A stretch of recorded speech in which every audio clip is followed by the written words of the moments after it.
Hello friends, कैसे हैं आप सब? बढ़िया। चलिए फ्रेंड्स, अभी हम कुछ सवालों को देखेंगे जिसमें आपको कुछ इंटीग्रल्स दिए हुए हैं। ठीक है, कुछ आप सभी देख सकते हैं कि यहाँ पे आपको इम्प्रॉपर इंटीग्रल्स दिए हुए हैं और इन इम्प्रॉपर इंटीग्रल्स के कन्वर्जेंस की जांच करनी है।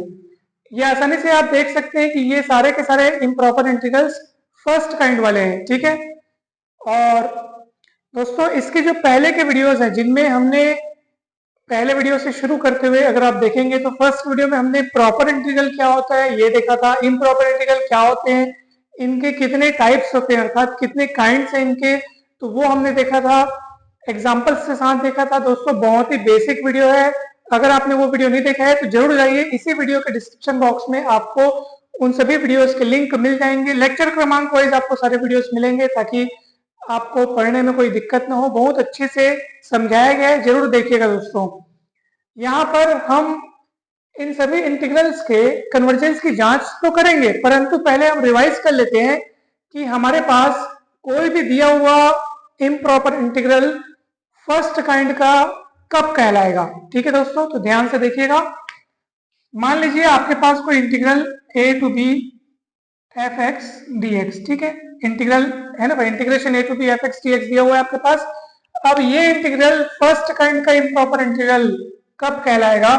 तो दोस्तों ध्यान से देखिएगा, यदि इंटीग्रेशन का जो रेंज है अगर वो इन्फिनाइट हो, यदि इंटीग्रेशन का रेंज क्या हो, इन्फिनाइट हो, परंतु ये फंक्शन जो है वो क्या हो, बाउंडेड हो। कहां पे? इस इन्फिनाइट रेंज के किसी बाउंडेड सब इंटरवल में। ठीक है, किसी बाउंडेड सब इंटरवल में यदि फंक्शन बाउंडेड हो किंतु इसका रेंज क्या हो, इस इंटीग्रेशन का रेंज क्या हो, इन्फिनाइट हो।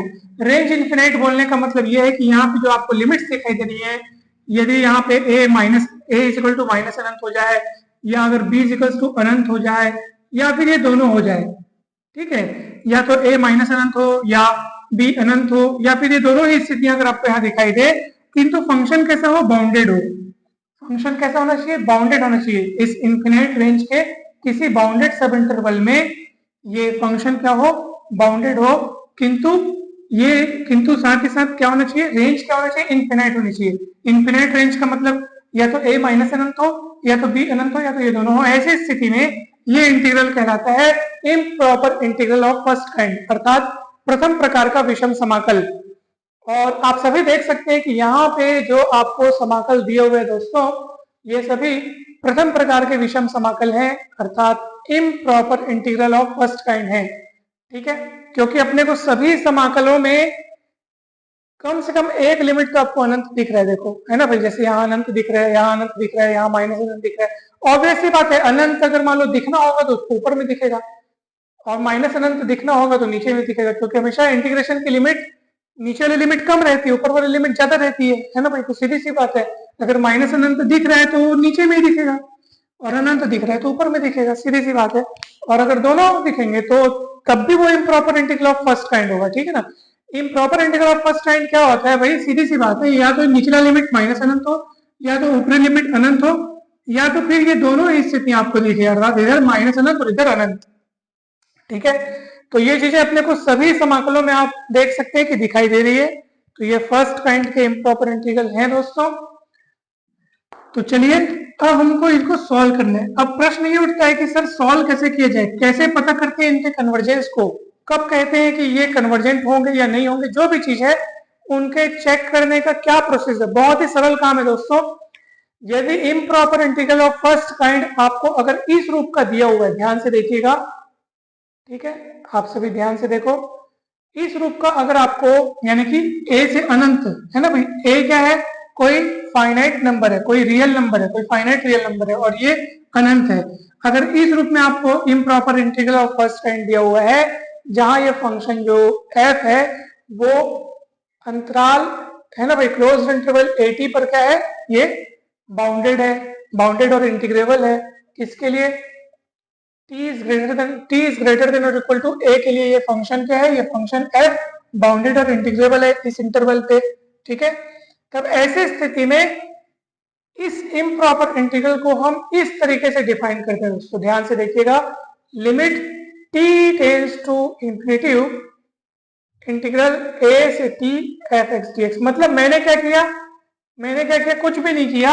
ये जो अनंत यहाँ लिखा था उसकी जगह पे टी लिख दिया और सामने में limit T tends to infinity लगा दिया कि भैया जैसे जैसे टी अनंत की ओर प्रवृत्त होगा वैसे वैसे इस इंटीग्रल की वैल्यू जो भी होगी वो इसकी वैल्यू होगी, सीधी सी बात है। तो ये अनंत के स्थान पर टी लिख करके सामने में बता दिया भैया देख लो टी जो है अनंत की ओर प्रवृत्त हो रहा है। अब दोस्तों ध्यान से देखिएगा, अगर ये, अब ये सीधी सी बात है, इस इंटीग्रल में सामने में लिमिट लगा है, तो अगर ये लिमिट एग्जिस्ट करता है, वो भी कैसे एग्जिस्ट करता है, फाइनाइटली एग्जिस्ट। फाइनाइटली मतलब अगर इस लिमिट की वैल्यू विद्यमान है और परिमित है, यानी ये लिमिट एग्जिस्ट करता है और इसकी वैल्यू यदि फाइनाइट है, तो ऐसी स्थिति में हम कहेंगे कि ये इंटीग्रल जो है वो क्या होगा, कन्वर्जेंट होगा।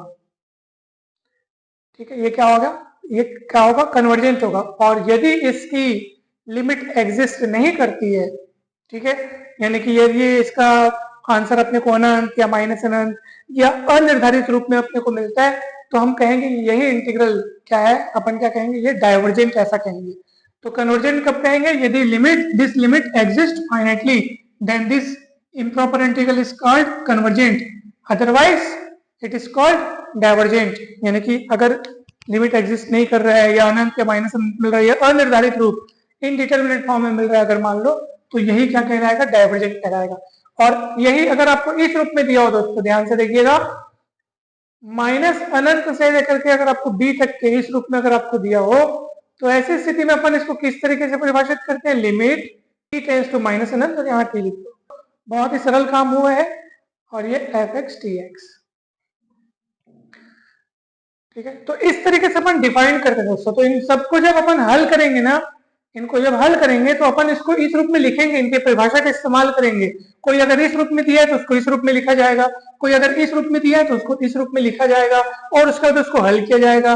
लिमिट, ये पूरा लिमिटिंग जो इस इंटीग्रल में जो लिमिट लगा है, तो पहले तो अपन इंटीग्रेशन करेंगे, जो भी फंक्शन अपने को दिया है उसको इंटीग्रेट करेंगे, पूरा सॉल्व करेंगे, फिर ये लिमिट उसमें अप्लाई करेंगे, फिर चेक करेंगे कि ये पूरे की वैल्यू फाइनाइट रूप में अपने को मिल रही है कि नहीं मिल रही है, अर्थात ये लिमिट फाइनाइटली एग्जिस्ट कर रहा है कि नहीं कर रहा है। अगर कर रहा है तो ये इंटीग्रल कन्वर्जेंट, और अगर एग्जिस्ट नहीं कर रहा है उसका लिमिट, यानी कि अपने को अनंत, माइनस अनंत, या फिर अपने को कोई अनिर्धारित या अपरिभाषित रूप मिल रहा है, यानी कि अपने को फाइनाइट आंसर अगर नहीं मिल रहा है, तो हम कहेंगे कि भैया ये इंटीग्रल जो है वो डाइवर्जेंट है।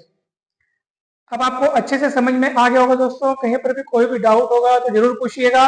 अब सुनिए, अगर मान लीजिए हमारे पास इंटीग्रल इस रूप में दिया है, ध्यान से देखिएगा, माइनस अनंत से अनंत इस रूप में दिया है मान लो, ठीक है। इस रूप में जो फंक्शन दिया है ना, देखो सबसे पहले देखो, इस रूप में अगर इंटीग्रल अपने को दिया है, ठीक है, इस रूप में अगर अपने को इंटीग्रल दिया है, तो फंक्शन के बारे में हमने क्या कहा था कि मान लीजिए वो फंक्शन किसमें, क्लोज इंटरवल एटी में क्या है, बाउंडेड है और इंटीग्रेबल है, for all T is greater then और इक्वल टू ए। और इसमें अपन जो बात करेंगे ना फंक्शन के लिए, तो वो ये कहेंगे कि मान लीजिए ये फंक्शन जो है इंटरवल, देखो उसमें ए टी, क्योंकि लोअर लिमिट ए है, बाकी की वैल्यूज उससे बड़ी है, इसलिए ए टी। इसमें क्या है, टी नीचे में लिखा हुआ है और बी ऊपर लिखा हुआ है, इसका मतलब क्या होगा, ये टी बी इंटरवल। ठीक है, तो अपन यहाँ पे बोलेंगे कि मान लीजिए फंक्शन एफ एक्स इस क्लोज इंटरवल में क्या है, बाउंडेड है और इंटीग्रेबल है, for all T less than और इक्वल टू बी, इस तरीके से है ना, उसमें T is greater than equal to A की है। टी क्या है, कोई रियल नंबर है, ठीक है, याद रखिएगा इस चीज को। तो तब अपन इस तरीके से आगे उसको डिफाइन करते हैं। वैसे ही इसमें जो फंक्शन है, मान लीजिए वो किसी क्लोज इंटरवल t1 से लेकर के t2 तक के क्लोज इंटरवल में, मान लीजिए t1 t2 क्या है, कोई रियल नंबर है, ठीक है। तो इस इंटरवल में मान लीजिए फंक्शन f जो है वो बाउंडेड है और इंटीग्रेबल है, तब ऐसी स्थिति में इसको अपन किस तरीके से डिफाइन करते हैं दोस्तों, ध्यान से देखिएगा। सबसे पहले तो इसको अपन दो भागों में तोड़ते हैं दोस्तों, ठीक है, माइनस अनंत से a F x T x plus a से अनंत एफ एक्स टी एक्स, इस तरीके से अपन इसको तोड़ते हैं। अब आपको समझ में आ गया होगा, माइनस अनंत और अनंत के बीच कोई एक संख्या लेकर के यहां से यहां तक और यहां से यहां तक इस तरीके से दो इंटीग्रल्स में तोड़ते हैं। अब हम क्या करेंगे, यदि ये दोनों, अब भाई दोनों इंटीग्रल को लेकर के अपन आगे बढ़ेंगे, चेक करेंगे ये दोनों कन्वर्जेंट है कि नहीं, कोई एक डाइवर्जेंट तो नहीं है, अपन चेक करेंगे। अगर मान लीजिए दोनों इंटीग्रल कन्वर्जेंट हैं, तो दोनों का योग अर्थात ये भी क्या होगा, कन्वर्जेंट होगा। और इनमें से अगर एक भी डाइवर्जेंट हो गया, इनमें से कोई एक या दोनों, ठीक है, इनमें से कोई एक या दोनों अगर डाइवर्जेंट हो गए तो ऐसे स्थिति में ये डाइवर्जेंट हो जाएगा। तो इसका मतलब ये कन्वर्जेंट होगा सिर्फ और सिर्फ तभी जब ये दोनों के दोनों कन्वर्जेंट होंगे तब, ठीक है। तो आपको अच्छे से समझ में आ गया होगा। और तो चलिए फ्रेंड्स, अब दिए हुए इम्प्रॉपर इंटीग्रल्स के कन्वर्जेंस की जांच करते हैं। तो सबसे पहला इंटीग्रल आपको दिया हुआ है यहाँ पे, इंटीग्रेशन 0 से अनंत cos x dx। दोस्तों अभी सब आपने यहाँ पे डेफिनेशन आपने देखा कि किस तरीके से हम इस रूप के इंटीग्रल को लिखते हैं यहाँ पे। तो जैसे यहाँ पे अपर लिमिट में हमको इन्फिनिटिव दिखाई दे रहा है, तो हम यहाँ पे किस तरीके से लिखेंगे, limit t tends to infinitive, integration 0 से t हो जाएगा यहाँ पे, ठीक है, और ये हो जाएगा cos x dx। अब आप सभी को पता होगा cos x का समाकलन होता है sin x, तो ये हो जाएगा लिमिट t टेंड्स टू अनंत, है ना भाई, limit t tends to infinitive, cos x का समाकलन हो गया sin x, और फिर हम क्या करते हैं यहाँ पे लिमिट लगा देते हैं 0 से t, इस तरीके से। कहीं पर कोई डाउट होगा तो जरूर पूछिएगा दोस्तों। तो अब हम यहाँ पे लिमिट लगा लेंगे upper limit minus lower limit करके, तो ये हो जाएगा limit t tends to infinitive, ठीक है, t टेंड्स टू इन्फिनिटिव।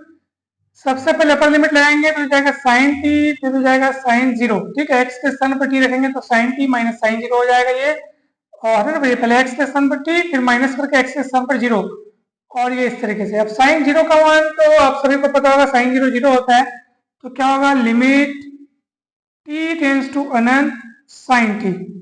अब दोस्तों गौर से देखिए, limit t tends to infinitive sin t। अब t का मान चाहे आप, अब t टेंड्स टू इन्फिनिटिव मतलब कुछ भी क्यों ना रख दो, कितना भी टेंड्स टू इन्फिनिटिव क्यों ना कर दो आप t की वैल्यू को, भैया साइन की वैल्यू भैया हमेशा -1 से +1 तक के दोलायमान रहती है। -1 और 1 के बीच ही कोई इसकी वैल्यू वेरी करती है। तो अभी t टेंड्स टू इन्फिनिटिव दिख रहा है, तो साइन की वैल्यू तो हमेशा -1 और 1 के बीच रहती है, लेकिन वो फिक्स वैल्यू कौन सी है हमको नहीं पता, -1 और 1 के बीच बदलती रहती है। t की वैल्यू जैसे आप टेंस टू इन्फिनिटिव कर रहे हो तो t की वैल्यू बढ़ती जाएगी, लेकिन इसकी वैल्यू हमेशा आपको -1 और 1 के बीच ही मिलेगी, ना तो 1 से ज्यादा ना तो -1 से कम। यानी -1 और 1 के बीच ये वैल्यू जो है वो डोलती रहेगी, जिसको अपन बोल सकते हैं कि दोलन करती रहेगी। इसलिए ये हमारा जो ये वाला इंटीग्रल है वो कन्वर्जेंट नहीं है, बल्कि ये ऑस्किलेटरी है, ऑस्किलेटरी है, अर्थात दोलनी समाकल है ये।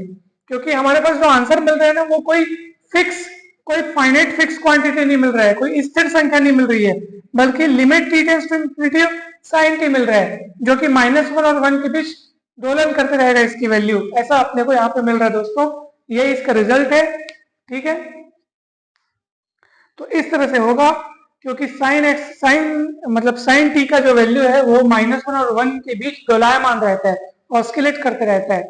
तो ये हमारा इंटीग्रेशन जो है वो कन्वर्जेंट नहीं है, बल्कि कैसा है, ऑस्किलेटरी है, ठीक है। डाइवर्जेंट भी नहीं कहेंगे इसको, क्योंकि इसकी वैल्यू अनंत या माइनस अनंत की ओर ये डाइवर्ज नहीं कर रहा है, बल्कि ये तो डोल रहा है, -1 से 1 के बीच ये दोलन कर रहा है, ऑस्किलेट कर रहा है, इसलिए ये इंटीग्रल हो जाएगा ऑस्किलेटरी इंटीग्रल, अर्थात दोलनी समाकल, ठीक है। तो इस तरीके से आपको यहाँ पे आंसर लिखना है दोस्तों। कोई फिक्स यूनिक क्वांटिटी हमको यहाँ पे नहीं मिल रही है, बल्कि ये फ्लक्चुएट कर रही है, ये बदल रही है -1 से 1 तक के, ठीक।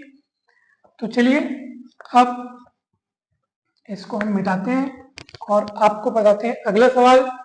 तो दोस्तों अगला सवाल देखिए इस तरीके से, 0 से लेकर के अनंत तक के e की घात -x dx। तो इसको भी अपन limit t tends to infinitive integral 0 to t e की घात -x dx, इस तरीके से अपन इसको परिभाषित करते हैं, आप सभी को पता होगा। फिर अपन लिखेंगे limit t tends to infinitive e की घात -x का समाकलन e की घात -x, लेकिन x का गुणांक यहाँ पे, वैसे x का जो भी गुणांक रहता है बटे में आता है, तो -1 मतलब सामने में अपन माइनस लगा दिए, सीधी सी बात है। और चलिए इसके बाद अपन ऐसे लिमिट लगाएंगे 0 से t, तो यहाँ पे आपके पास मिलने वाला है limit t tends to infinitive -e की घात में -t, और e की घात में 0 का मान कितना होता है दोस्तों, 1 होता है, और ये माइनस प्लस 1 हो जाएगा। कुछ इस तरह से आपके पास चीजें मिलेंगी। अब आप t टेंड्स टू इन्फिनिटिव यहाँ पे लिमिट अप्लाई कर सकते हैं, तो e की घात में माइनस अनंत का मान 0 हो जाएगा दोस्तों, क्या हो जाएगा, 0। तो ये पूरा शून्य हो जाएगा, तो 1 बचेगा। 1 कैसा नंबर है? फाइनाइट नंबर है, मतलब ये लिमिट एग्जिस्ट कर रहा है, फाइनाइटली एग्जिस्ट कर रहा है, इसलिए ये इंटीग्रल हो गया कन्वर्जेंट। क्या होगा दोस्तों? कन्वर्जेंट। तो ये इंटीग्रल आपको कन्वर्जेंट मिला है। अब चलिए हम चलते हैं आगे। ठीक, आपको पूरा पूरा समझ में आ रहा होगा, बहुत ही सरल है, कहीं पर भी कठिन नहीं है। देख लीजिए, इतना जबरदस्त, इतना सरल सिंपल सा है। चलिए अगला देखिए, ऐसे ही अगला वाला बनाइएगा दोस्तों, एकदम एक जैसा है, बस यहाँ पे e की घात x है, यहाँ e की घात माइनस x है, यहाँ e की घात x है, यहाँ माइनस अनंत लिखा है, तो इसको आप किस तरीके से लिखेंगे? माइनस अनंत से जीरो वाले को अपन कैसे लिखते हैं, आप सभी को पता होगा, limit t tends to minus अनंत लगा है। तो चलिए अब क्या होगा बताइए?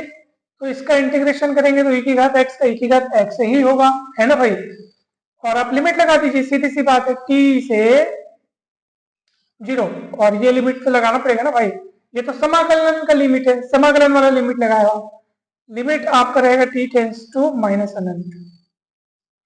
ठीक है, अब चलिए आप लिमिट रखेंगे, तो सबसे पहले आप देखो, limit t tends to minus अनंत हो गया, e की घात 0 यानी 1 और e की घात t। चलिए अब लिमिट लगा लीजिए, कितना होगा? 1 माइनस e की घात में माइनस अनंत यानी 1, क्योंकि की घात माइनस अनंत का मतलब 0 होता है, तो ये लिमिट भी एग्जिस्ट फाइनाइटली, फाइनाइट रूप से एग्जिस्ट कर रही है, तो ये भी कन्वर्जेंट हो गया। कहीं पर भी डाउट है तो दोस्तों जरूर पूछिएगा, बहुत ही सरल सिंपल से अपन पढ़ रहे हैं, कितना जबरदस्त और कितना सरल तरीके से अपन ने इसको पढ़ा है, आप देख सकते हैं, बहुत ईजी है दोस्तों ये। ठीक, चले अपन आगे। अब चलिए अपन चलते हैं आगे, और आप ध्यान दीजिएगा, अब हम चौथा देखते हैं। तो ये माइनस अनंत से 0 है दोस्तों, और sine H X T X दिया है। साइन एच एक्स मतलब साइन हाइपरबोलिक एक्स, मतलब e की घात x माइनस e की घात माइनस एक्स बटे 2, ये इसका डेफिनेशन से है। साइन एच एक्स मतलब इतना होता है दोस्तों। सबसे पहले तो ये 1/2 को मैं एकदम बाहर कर देता हूँ, ठीक है, 1/2 को हमने यहाँ पे बाहर कर दिया, यहाँ पे आपका ये माइनस इन्फिनिटी है, ठीक है दोस्तों। चलिए अब क्या होगा, इंटीग्रल को अलग अलग बांट दीजिए, तो इंटीग्रल माइनस अनंत से 0 e की घात x dx minus integral minus अनंत से 0 e की घात माइनस एक्स dx। कहीं पर भी कोई भी डाउट होगा तो जरूर पूछिएगा दोस्तों। चलिए अब हम बढ़ते हैं आगे, ये 1/2 हो गया दोस्तों। गौर से देखिए, ये वाला इंटीग्रल तो ये तो यही है, ठीक है, एकदम गौर से देखो, और इसको अभी अभी आपने कैलकुलेट किया है, कितना है इसको वैल्यू 1, तो इसकी वैल्यू तो 1 हो गई। अब उसको कैलकुलेट करते हैं दोस्तों, उसको अपन किस तरीके से लिखेंगे? Limit t tends to minus अनंत, और यहाँ पे लिखेंगे दोस्तों, अब इसको मैंने यहाँ पे क्या लिखेंगे? t, क्योंकि t टेंड्स टू माइनस अनंत का लिमिट अपन ने लगा दिया है, तो ये इस तरीके से होगा। कहीं पर भी डाउट हो जरूर पूछिएगा दोस्तों। चलिए 1/2, ये 1, अब इसका समाकलन करेंगे, limit t tends to infinity तो है ये अपने पास, ये हो जाएगा e की घात माइनस एक्स के सामने माइनस आ जाएगा, ये इसका समाकलन हो गया। चलिए t और t से 0 वाला लिमिट लगाएंगे। अब देखिए दोस्तों क्या होगा, यहाँ पे 1 माइनस, ठीक है, जब t टेंड्स टू माइनस अनंत यहाँ लगाएंगे, x के स्थान पर माइनस अनंत रखेंगे, पहले से माइनस है तो माइनस माइनस प्लस हो जाएगा दोस्तों, ये तो माइनस e की घात में अनंत, और माइनस करके, सॉरी पहले अपर लिमिट रखते हैं ना, पहले अपर लिमिट रखते हैं दोस्तों, तो क्या होगा? चलिए अब अपर लिमिट रखिए, तो e की घात 0 हो जाएगा, तो वो कितना हो जाएगा दोस्तों? 1 हो जाएगा, ठीक है, तो ये हो गया 1। फिर पर माइनस करके लोअर लिमिट रखते हैं, तो पहले से माइनस है तो ये प्लस हो जाएगा, ठीक है। और यहाँ पे क्या होगा, देखो दोस्तों ध्यान से देखिएगा, t रखेंगे तो e की घात माइनस टी हो जाएगा, परंतु t tends to minus infinity तो माइनस माइनस प्लस इन्फिनिटी हो जाएगा, कुछ इस तरह से। देखो ये e की घात माइनस टी होगा, t रखोगे तो, फिर t tends to minus infinity, तो जब t के स्थान पर माइनस इन्फिनिटी होगा तो माइनस माइनस प्लस इन्फिनिटी हो जाएगा, ऐसा। और अब देखो 1 1 कट जाएगा, और ये प्लस माइनस माइनस, और e की घात अनंत यानी अनंत होता है, किंतु इस माइनस के कारण ये माइनस अनंत हो जाएगा। तो ये इंटीग्रल जो है कन्वर्जेंट नहीं बल्कि कैसा है?